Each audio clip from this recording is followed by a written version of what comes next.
about government and labor laws. Government and labor laws. This is a part one of it. So the lesson outcomes, at the end of the lesson, um, we are expecting students to understand the labor laws in Ghana, identify the government's role in the labor market, and also explain the minimum wage. So basically, that is the outline. Labor laws in Ghana, government's role in the labor market, and also minimum wage. Let's start with labor laws in Ghana. Labor laws. What are labor laws? They are laws meant to protect interest of the employer and also workers in a country. So the employer's interest is protected and also the interest of workers in the country is protected. In Ghana, we our labor laws are in the most recent Labor Act, that is Labor Act 2003, Act 651. Okay, so the Labor Act um, has some stipulations providing some rights and responsibility of an employer and an employee. So we look at the rights of an employer.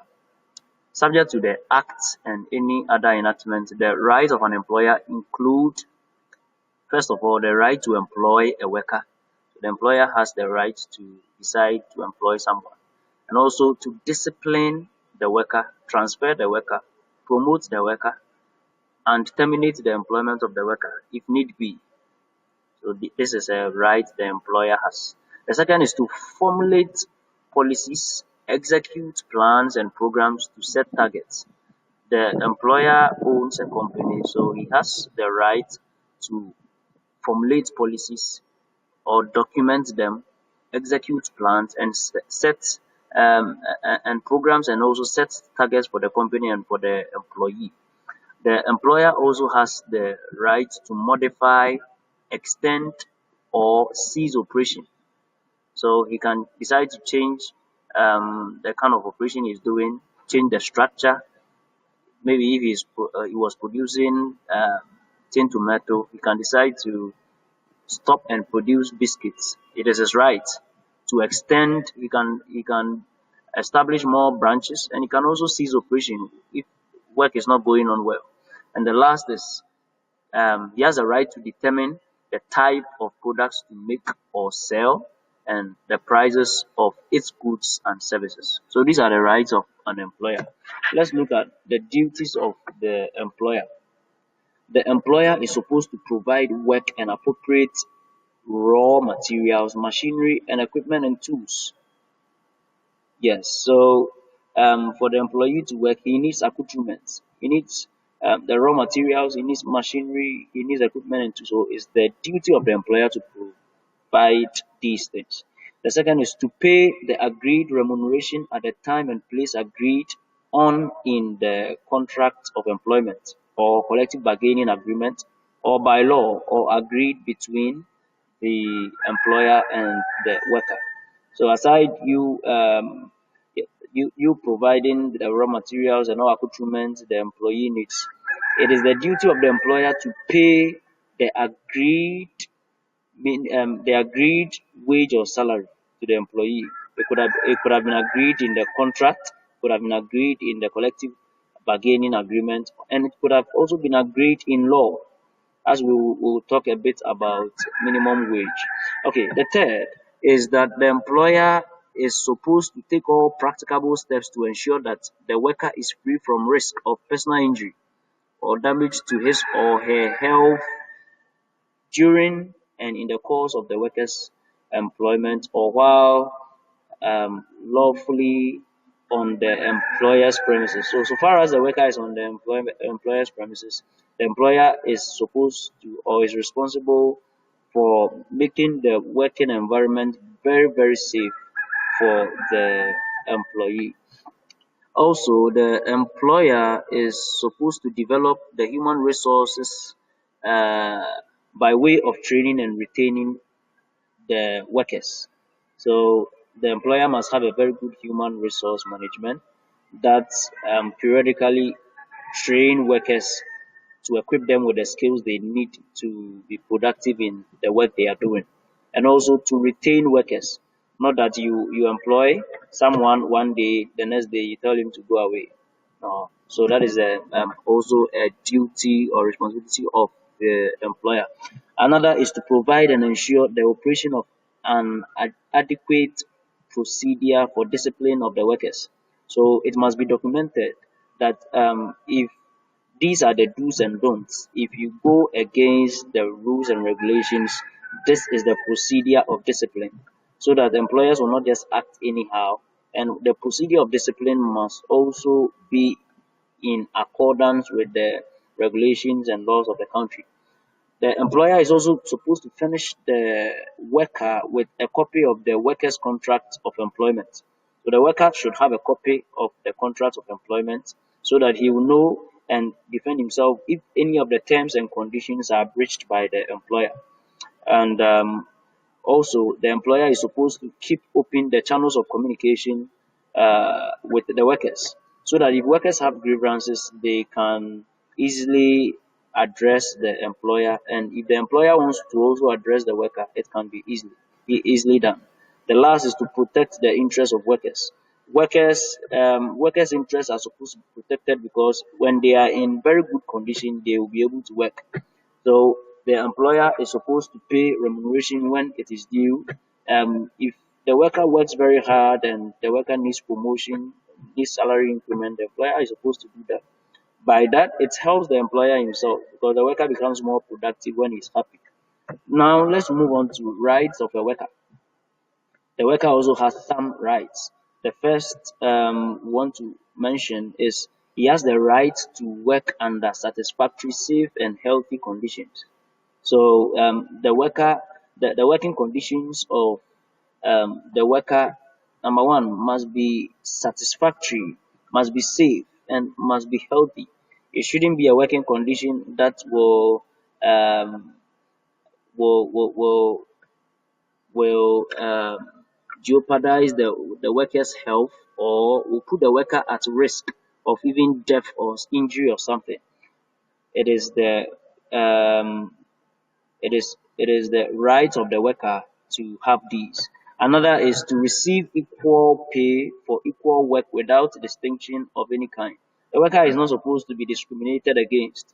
If he is working with another person with the same qualification and they are doing the same work, he is not supposed to be paid lower than the other person. He's supposed to be paid equally for equal work done. The next is the worker has the right to rest, has the right to enjoy leisure, has the right to reasonable limitation of working hours and periods of holidays with pay as well as remuneration for public holidays. So for every worker, if you employ a worker, he has a right to rest. So you cannot say I've employed you, you work and there is no break time for you. No, no, no. Break time is a time of rest and leisure. It's a time where the worker is refreshed. So he has that right, and he also has the right to reasonable limitation of working hours. In Ghana, if you employ a worker, you cannot force the worker to work more than 8 hours. It is a breach of the labor law. And also, public holidays, he has the right to enjoy public holidays and to be paid for those public holidays if you have employed him as a permanent staff. Yes. So these are some of the rights. Another is the worker has the right to form or join a trade union. The employer cannot restrict the worker from joining a trade union. The worker has the right to be trained. If you employ, so far as you have employed the worker and you feel that he doesn't have the requisite skills, the worker has the right to be trained by the employer and to be retained by the employer. Um, and with experience, his skills will even be developed much more. And the worker has the right to receive information relevant to his work or her work. So if there is any information he needs for him to be able to work effectively, he has the right to receive that information. And the worker has some duties also he is supposed to perform. The first is to work conscientiously in the lawful chosen occupation. If you've been employed as a teacher, you are supposed to work as a teacher as it is stated in the contract. So that is one of the duties. The second is the worker is supposed to report for work regularly and punctually. The third is the worker is supposed to enhance productivity. You are paid because you are considered as productive or adding something to what was already existed. So the worker is supposed to ensure that he's productive in the work he's doing.